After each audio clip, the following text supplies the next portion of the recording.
Buenas noches y bienvenidos a esta sección de entrevistas a las 8:45.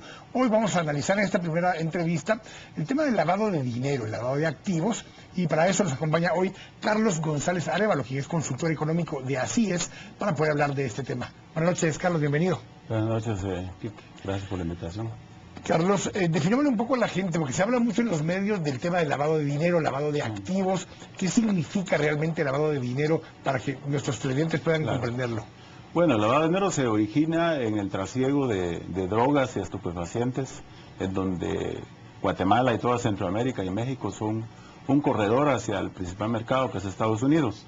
Se le llama lavado de dinero porque el dinero que corre a través de esos negocios se trata de limpiar, haciendo operaciones, haciéndolas aparentar como operaciones lícitas, ya sea por la compra de activos o utilizando también el sistema bancario, abriendo cuentas para el manejo de los recursos en ellos. Ahora, Carlos, también, aparte del narcotráfico o el crimen organizado en general, está también lo que se podría vincular como lavado de activos también en el tema de corrupción o en el tema incluso de evasión fiscal, de evasión tributaria.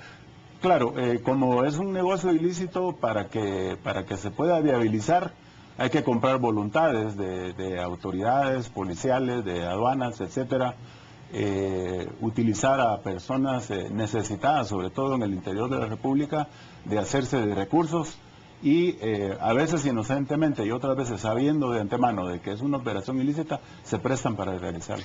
Carlos, la INE dentro de su listado de instituciones que están sujetas a revisión, tienen no solo instituciones financieras, tienen también gasolineras, ventas de joyas, de automóviles usados, porque es un lugar donde fácilmente se puede mover dinero en efectivo y tratar de limpiarlo y ya incorporarlo al sistema bancario como un negocio lícito. Por ejemplo, comprar y vender autos usados o comprar bienes inmuebles, y eso les permite ya que el fruto de ese nuevo negocio sea aparentemente limpio.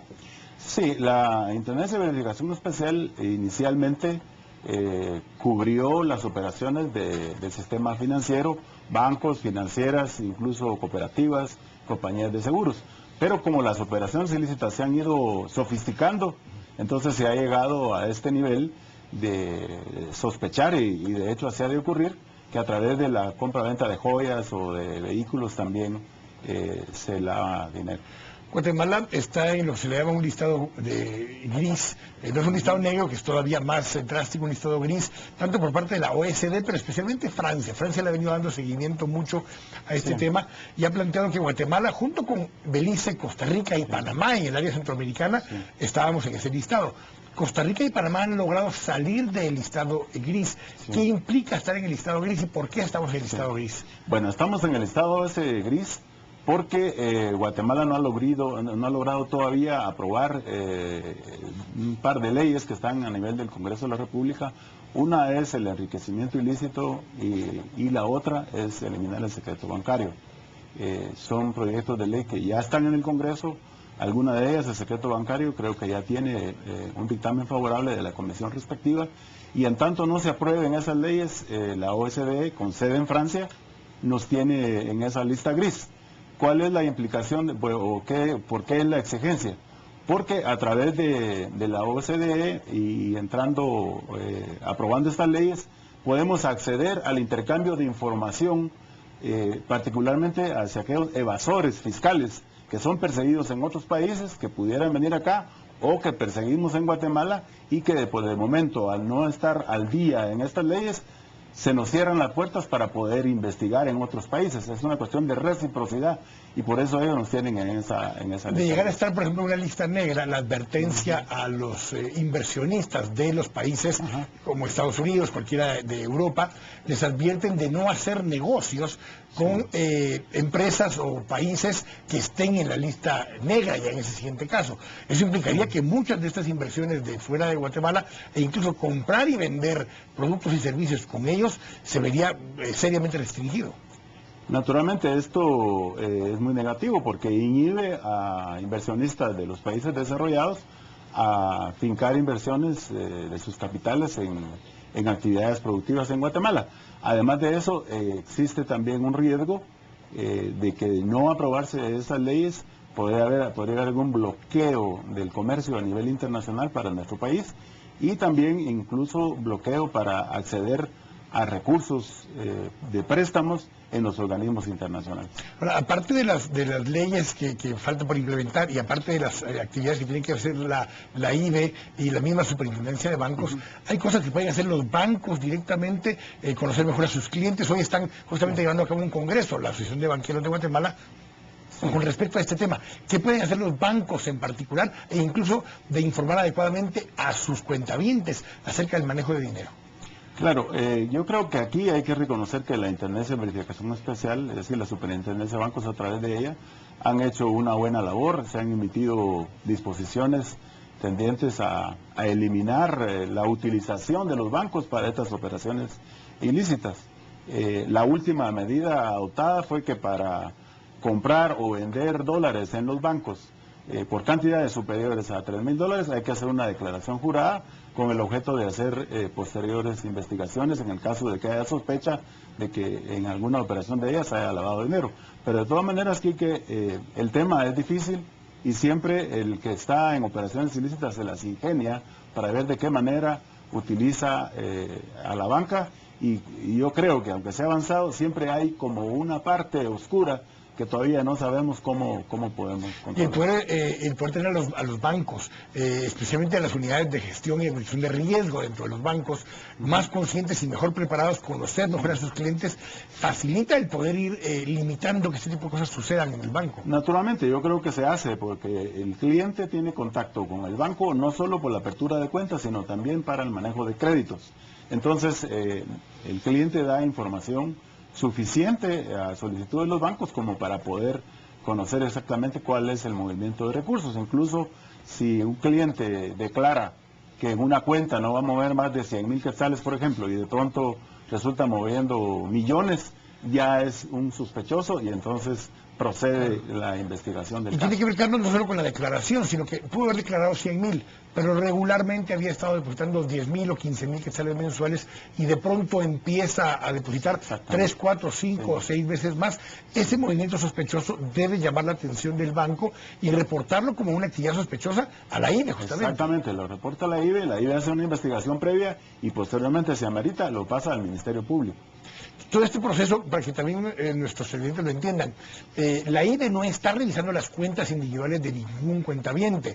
Ellos reciben información de los bancos de qué es lo que sucede con sus clientes y salvo cuando se encuentre realmente algo sospechoso, entonces hay acceso directamente, ni siquiera se levanta el secreto bancario, simplemente tiene acceso a los movimientos que se llevaron. Así es, y a veces hay alertas tempranas a nivel internacional de que algo se cierne de riesgo sobre el sistema financiero y entonces la IBE puede ir a investigar en los bancos sin esperar que los bancos le hagan el reporte. Ahora, Carlos, ¿cómo puede de pronto verse involucrado alguien sin quererlo, sin saberlo, si uno vende un carro usado, si uno vende un bien inmueble, si uno hace alguna transacción de joyas, por ejemplo, gente que tal vez nos esté viendo en la televisión, que está en cualquiera de estos negocios? ¿Cómo sabe, cómo puede determinar si está siendo parte de una red de lavado de dinero? Bueno, yo creo que la clave definitivamente es hacer negocios con las personas que son de nuestro conocimiento o que son referidas por personas que los conocen y evitar negocios con personas que ocasionalmente se encuentra uno con ellos y que le proponen cuestiones. Por el manejo de efectivo, por ejemplo, si usted va a vender un bien inmueble o incluso va a vender una joya, que es preferible que incluso si la persona trae efectivo, vaya y compre un cheque de caja y le traiga el cheque de caja a usted. Manejar grandes cantidades de efectivo es obviamente algo muy sospechoso. Yo creo que ya también utilizar cantidades en efectivo muy fuertes es inusual en estos tiempos de inseguridad, porque hemos oído de muchos asaltos al salir los clientes de los bancos por retiros de cantidades que no son tan elevadas, son asaltados. Entonces se ha tendido a utilizar menos efectivo en lo posible y más recurrir a los cheques. Cuando esto sucede y le pagan a alguien y usted tiene dudas, tiene sospechas de la fuente del dinero, ¿se debe reportar? ¿Se puede reportar? Yo creo que si no la operación no pasa por un banco, es un poco difícil que una persona vaya a informar del tema, aunque tenga las sospechas.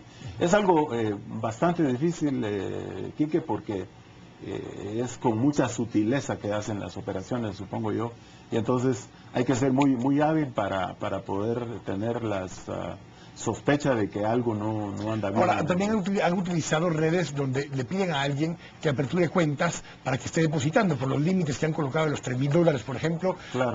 Incluso se simulan en tal como remesas algunas de las cuentas. Hay que tener cuidado también con ese tipo de transacciones. Naturalmente, las remesas familiares y el tipo de documento que se utiliza para enviarlas también son objeto de vigilancia, no solo en la banca nacional, sino también en la banca internacional. Y han ido restringiendo un poquito la aceptación, por ejemplo, de las money orders. Está casi eliminada, porque se había detectado en algún momento que se hacían en serie por valores de $500 más o menos, y todas a nombre de una familia, pues con el mismo apellido. Entonces era sospechoso de que eran utilizados para transferir dinero de lavado de dinero. Carlos, la importancia simplemente es poder terminar de aprobar estas dos leyes. Haciendo eso, técnicamente, ¿nos quitarían de la lista gris? Pensaría que sí. Yo creo que hay que resolver a un poco de dudas que hay con el asunto del lavado de dinero, que tampoco ha sido, creo, totalmente comprendido en su dimensión. El eliminar el secreto bancario no debería entenderse como que cualquier persona puede ir a averiguar a un banco qué es lo que tiene todo el mundo. No, creo que va a ser el suministrar información calificada a solicitud de un ente como la SAT, por ejemplo, que está persiguiendo a alguna persona sospechosa de emisión tributaria. O la IVE directamente. O la IVE directamente, y en ese caso suministrar la información. Pero la demás persona no. Entonces es como un acceso a la información, pero limitada, correcto, no abierta a todo el mundo. Carlos, muchas gracias. Con mucho gusto. Muchas gracias por habernos acompañado hoy por la noche. A ustedes les espero de vuelta en unos minutos. Estamos acá a las 8:45.